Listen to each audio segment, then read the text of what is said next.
My name is Iris, and at 34, I learned that my chair came with conditions.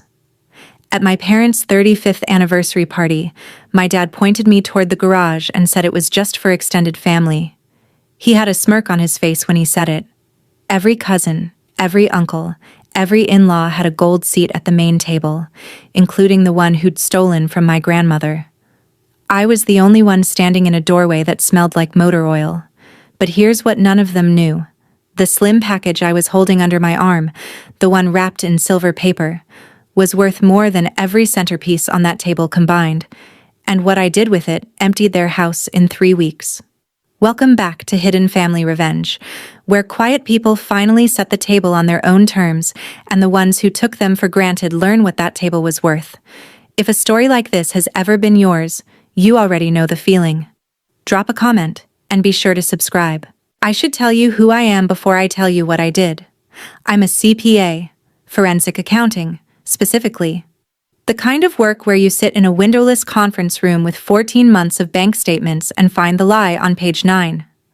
I built that career from a community college night program, 2 part-time jobs, and a library card I used until the barcode wore off. Nobody handed me anything. Nobody co-signed. Nobody called to check if I'd eaten dinner. That part is important, because in the foster family, I was never the daughter who needed checking on. I was the one who checked. If a bill was overdue, I caught it. If a holiday needed coordinating, I built the spreadsheet. If Grandma Ruth needed her prescription refilled or her furnace inspected before November, I drove the 40 minutes and handled it. Not because anyone asked. Asking would imply they noticed. I just did it the way I'd always done it, the way I'd been doing it since I was 19, and my mother looked at me across a pile of unopened mail and said, "You're good at this kind of thing." That was the job offer. No title, no salary, no review.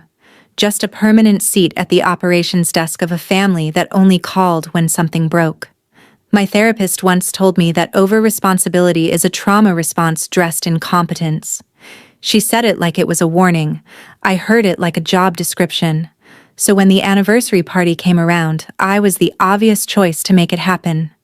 I booked the venue. I called the caterer. I arranged Grandma Ruth's wheelchair transport. I handled every detail down to the napkin color. I just didn't know I was also booking my own exile. The party had been my mother's idea.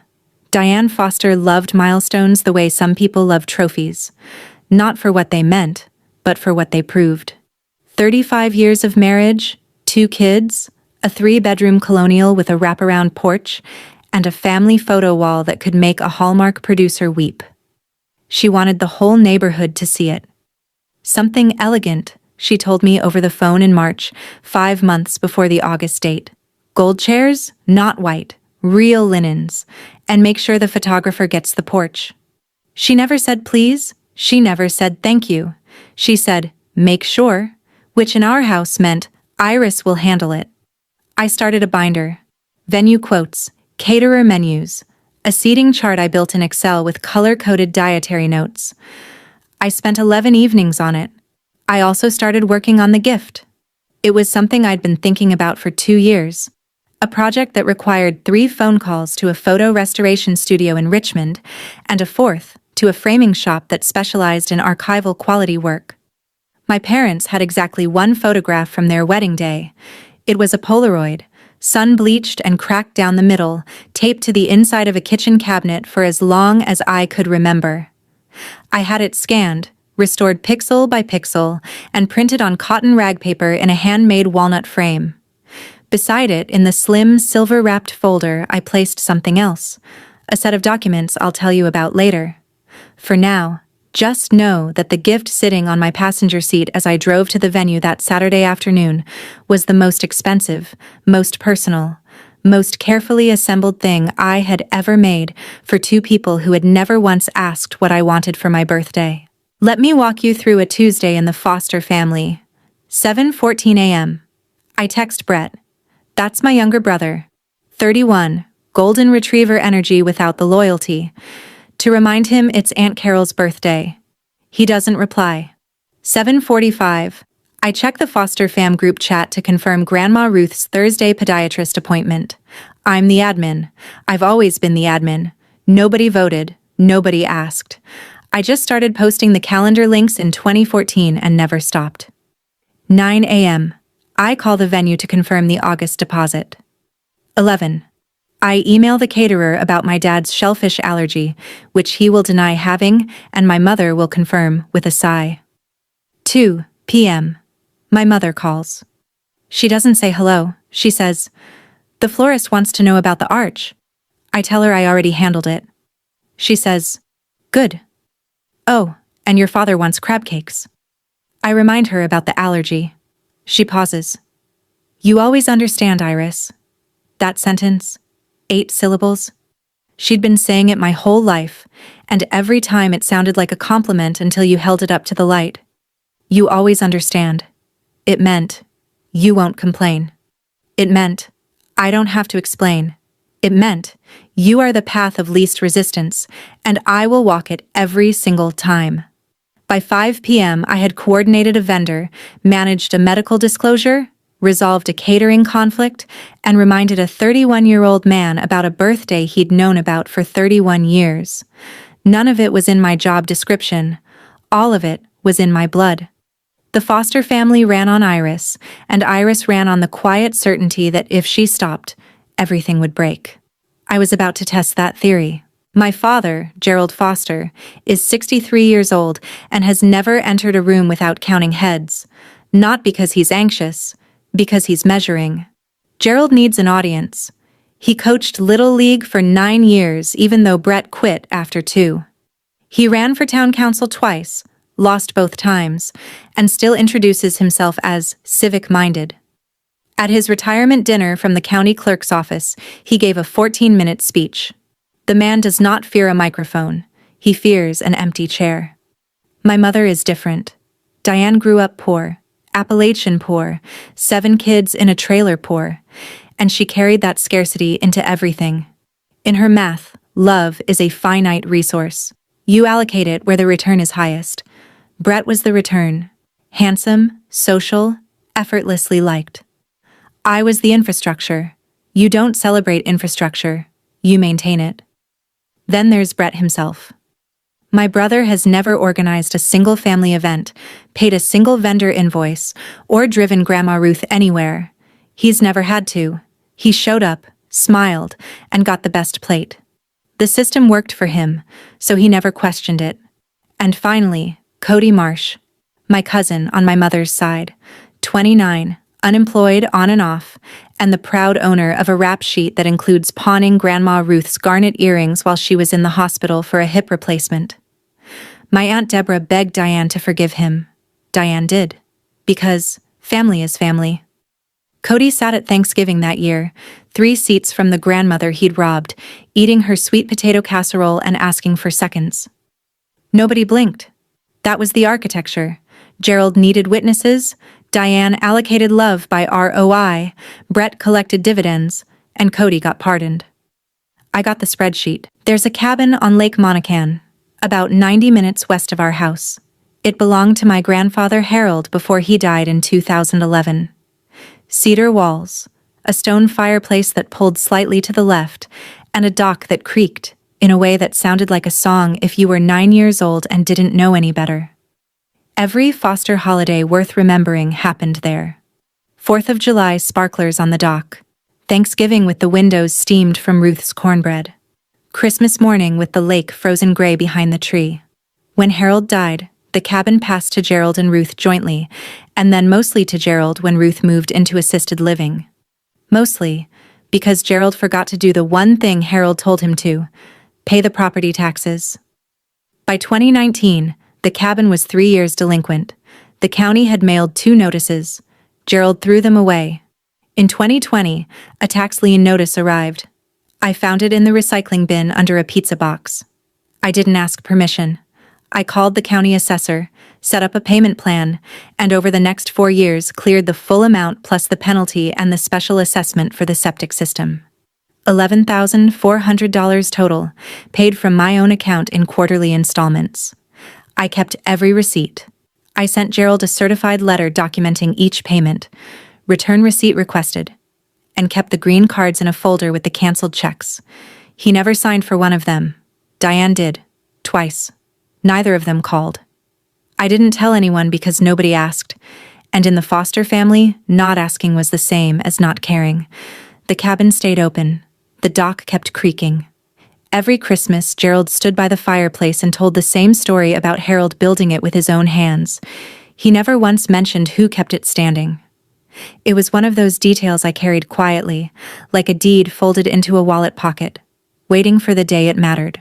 The Wednesday before the party, I sat at my kitchen table and slid the last piece into the silver folder. The restored wedding photo, crisp, color-corrected, mounted on acid-free backing. And beneath it, the cabin documents. Paid in full tax certificate, copies of every canceled check and certified mail receipt, and a handwritten card. The card said, 35 years of the Foster family. Here's 35 more. The cabin is clear, free, and yours. Love, Iris. I sealed the folder, wrapped it in silver paper, and tied it with a linen cord. The whole thing was flat enough to sit on my lap. I held it for a moment and imagined my father's face when he opened it. Not the smirk. The other face. The one I'd seen twice in my life. Once when Harold died and once when Brett scored the winning goal at a JV game in 2009. The soft face. The face that said, I see you. I thought this gift might unlock it. I thought 35 years of marriage and 4 years of quiet tax payments and one impossible photo restoration might add up to enough. Enough for what? I couldn't have told you then. A seat maybe. An introduction that went beyond. And this is our daughter Iris. She's the organized one. A moment where my name didn't come with a job title attached. I put the gift on the passenger seat of my car and drove to the venue the next morning with the windows down and a feeling in my chest that I hadn't earned yet. Hope. The kind that sits on top of 15 years of evidence and still manages to float. If you've ever walked into a family event carrying something you made with your whole heart, you know exactly how fragile that walk is. The venue was the back garden of the Elks Lodge on Sycamore, the one with the white pergola and the parking lot that smells like honeysuckle in August. I'd chosen it because my mother wanted elegant but not pretentious, which in practice meant expensive but with a parking lot. 64 guests, gold Chiavari chairs with ivory cushions, round tables dressed in white linen, a string quartet I found on Thumbtack for $600. The photographer was already circling the porch when I pulled in, shooting the floral arch I'd designed with the florist over 4 emails and a Pinterest board. It looked exactly right. I carried the gift under my arm and walked through the side gate, past the bar setup, past the catering tent, past the guest book station I'd assembled the night before. Everything was in place. Everything I had touched was running. I scanned the seating chart pinned to the easel near the entrance. Table 1, Gerald, Diane, Brett, Aunt Deborah, Uncle Martin, Grandma Ruth. Table 2, the Marshes, including Cody.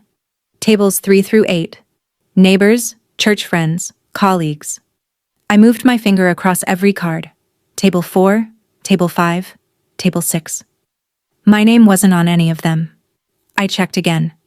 I checked the back row seats, the overflow section by the pergola, the children's table that didn't have children assigned to it yet. Nothing. My name did not appear on the seating chart I had built. I stood there with the silver gift under my arm, the photographer clicking behind me, the string quartet warming up 30 feet away, and a seating chart that didn't know I existed. Then my father walked up, smiled the way you'd smile at a delivery driver, and pointed toward the garage. The garage was attached to the lodge by a breezeway that smelled like old concrete and WD-40. It wasn't part of the event space. It was where they stored folding tables, traffic cones, and a riding mower with a flat tire. My father walked me to the entrance like it was perfectly normal, his hand on the small of my back in that half-guiding, half-pushing way he did when he wanted to move you without being seen doing it. Inside, there was one chair. White plastic. The folding kind with the metal legs that pinch your thighs if you sit wrong. It was positioned between a paint-stained workbench and a stack of orange traffic cones. No table, no place setting, no name card. The fluorescent tube overhead buzzed at a frequency that made my teeth ache. There was a water stain on the ceiling shaped like a mitten. I noticed things like that because I wasn't looking at my father. If I looked at him, I would have seen the smirk. And if I saw the smirk, I would have had to decide what to do about it right then. And I wasn't ready. "It's just for extended family," he said. 5 words. He said them the way you'd explain a seating upgrade on an airplane, like it was policy, not personal. Like the garage was business class and the garden was first, and I simply hadn't earned the points. I could hear the quartet starting up through the wall. Vivaldi. I'd picked that piece. I'd emailed the quartet leader 3 versions of the setlist before settling on it. And now I was hearing it through Cinderblock, standing next to a lawnmower, holding a gift I'd spent 2 years making, while my father adjusted his cufflinks and walked back to his gold chair. I sat down. The chair pinched immediately. I set the gift on my lap and looked through the open breezeway toward the garden. From that angle, I could see about half the tables. I could see Aunt Deborah adjusting her shawl. I could see Brett arriving late with a bottle of wine he definitely did not pick out himself. I could see Grandma Ruth in her wheelchair at table 1, her hands folded in her lap, her eyes scanning the garden the way she always did, looking for me. And I could see Cody Marsh at table 2, leaning back in a gold Chiavari chair with his legs spread wide, laughing at something Uncle Martin said. Cody, who had taken Grandma Ruth's garnet earrings, the ones Harold gave her in 1974, and pawned them at a shop on Route 9 for $215. Cody, who had never apologized because Diane told everyone to let it go, he's been through a lot. Cody had a gold chair. Cody had a place card. Cody had a champagne flute and a cloth napkin and a view of the floral arch I'd designed. I had a folding chair next to a can of Rust-Oleum. The quartet played through the wall. Guests clinked glasses. Someone made a toast I couldn't hear. The party I had built from a binder and 11 late nights and $600 worth of string quartet was happening 30 feet away from me, and I was watching it through a breezeway like a stagehand behind a curtain. I sat there for 11 minutes. I counted. And in those 11 minutes, exactly 0 people came to check on me. Not one. That was the answer to a question I'd been afraid to ask for 15 years. I want to be clear about what happened next, because people always expect the explosion. They expect the throne plate, the shouted speech, the dramatic exit with mascara running. That's not what happened. What happened was arithmetic. I sat on that plastic chair and did the math. 15 years of vendor calls, prescription refills, holiday coordination, and crisis management. 4 years of quarterly tax payments on a cabin my father claimed as his legacy. $11,400, 2 years of photo restoration, 5 months of party planning, and 1 garage. The numbers didn't add up to anger. They added up to clarity. I wasn't uninvited. I was just never a guest. I had confused being needed with being wanted, and that confusion had cost me a decade and a half of Tuesday afternoons and Sunday mornings, and every holiday I'd ever organized, but never enjoyed. The chair pinched my thigh again. I shifted and looked down at the silver gift on my lap. Inside it was the most thoughtful thing I'd ever created, a restored memory and a secured future, wrapped together in linen cord. I had made it for people who put me next to a lawnmower, and the worst part, the part that made my jaw tighten instead of my eyes water, was that they expected me to stay. They expected me to sit here quietly, hear the toast through the wall, and show up afterward to help clear the tables. Because I always did. Because I always understood. That was when the arithmetic turned into a decision. Not a dramatic one.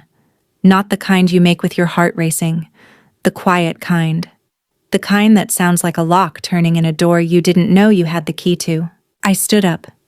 The folding chair scraped against the concrete, and the sound echoed off the garage walls like a period at the end of a sentence.